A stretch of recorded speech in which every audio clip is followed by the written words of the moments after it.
पुराने जमाने में यरूशलेम के राजा किंग हेरोद अपने बड़े और शानदार महल में चिंतित बैठा था। उसके पास कुछ यहूदी पुरोहित खड़े थे जिनके हाथ में प्राचीन ग्रंथ थे। उसी समय 3 दूर देशों से आए ज्ञानी पुरुष उसके सामने खड़े हुए। उन्होंने कहा कि एक नया राजा जन्म ले चुका है और हम उस तारे का पीछा करते हुए यहाँ आए हैं। ये सुनकर हेरोद के चेहरे पर झूठी मुस्कान आई, लेकिन उसकी आंखों में डर साफ दिखाई दे रहा था। हेरोद ने चुपके से उन्हें कहा, बच्चे को ढूंढो और मुझे बताना, मैं भी उसकी पूजा करने आऊंगा।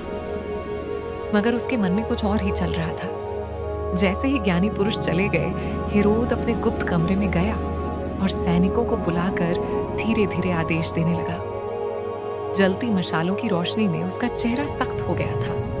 उसने सैनिकों को बहुत कठोर आदेश दिया कि वे बेथलहम जाएं और 2 साल से छोटे सभी शिशुओं को मार डालें। उधर बेथलहम का छोटा सा गांव रात के आसमान में चमकते बड़े तारे के नीचे शांत था।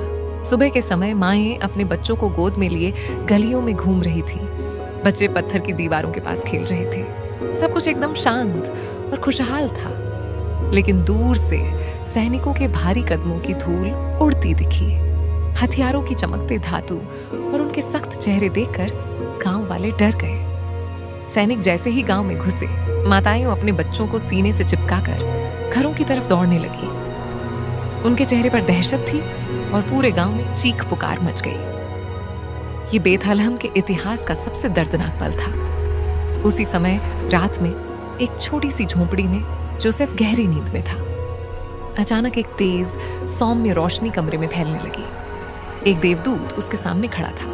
देवदूत ने धीरे से कहा, जोसेफ उठो, मरियम और बालक को लेकर तुरंत मिस्र चले जाओ।